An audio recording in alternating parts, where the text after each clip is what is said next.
એ શિક્ષણથી વંચિત ન રહી જાય, એના ઘરની અંદર પણ શિક્ષણનો દીવો પ્રગટે, એના માટે રાજ્ય સરકાર તરીકે, કેન્દ્ર સરકાર તરીકે એક અભિગમ લીધો છે કે એના માટે જે વ્યવસ્થા કરવી હોય વ્યવસ્થા કરો, પરંતુ આવતીકાલનું ભવિષ્યનું ઉજળું બને એ માટે બધી વ્યવસ્થા કરો. તો અહીંયા આ કસ્તુરબા વિદ્યાલયના માધ્યમથી આવું સરસ કામ થઈ રહ્યું છે. પુનઃ આપ સૌને અભિનંદન.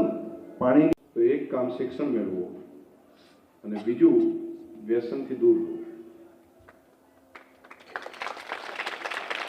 તમને લાગશે કે શંકરભાઈ આમાં નવું શું તમે કહી દીધું? આ એવડું મોટું છે કે આખું બદલાવ આવી જશે, આખું જીવન સુધરી જશે. શિક્ષણ પકડી લો અને વ્યસન છોડી દો. બે કામ કરવાથી આખું જીવન બદલાઈ જશે. આ કરવા જેવું કામ છે. અને દીકરીઓને તો ખાસ કરીને કહું છું, તમારા મમ્મી પપ્પાને આગ્રહપૂર્વક જઈને વિનંતી કરો, ત્યાં આંગળો પાડવો ને તો પાડો કે મહેરબાની કરીને તમે વ્યસન બંધ કરો. ઘરે જઈને આટલું બોલો, ઘણો બધો બદલાવ આવી જશે. દીકરી માટે આવા સમય નહીં જવા દો. હું એના માટે મહેનત કરીશ, હું એને ભણાવીશ, એના માટે પુરુષાર્થ કરીશ અને મારી દીકરીનું જીવન બહેતર થાય, સારું થાય, એના માટે હું શિક્ષણ આપવાનું કામ કરીશ.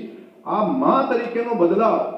અને બીજી બાજુ સરકારે આવડી મોટી સુવિધા ઊભી કરી, વ્યવસ્થા ઊભી કરી કે જે ભણવામાં રહી ગયા હોય ને એના માટે પણ 7-8 કરોડ રૂપિયા ખર્ચીને આવું સરસ મજાનું બિલ્ડિંગ, આવું આધુનિક વ્યવસ્થા સાથેની વ્યવસ્થા ઊભી કરે.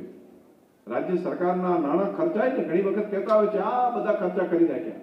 હું માનું છું કે આ રૂપિયા વસૂલ છે એટલા માટે 1-2 દીકરી પણ જો આ રીતે આગળ વધી જાય તો પણ હું માનું છું કે 8-8 કરોડ વસૂલ છે.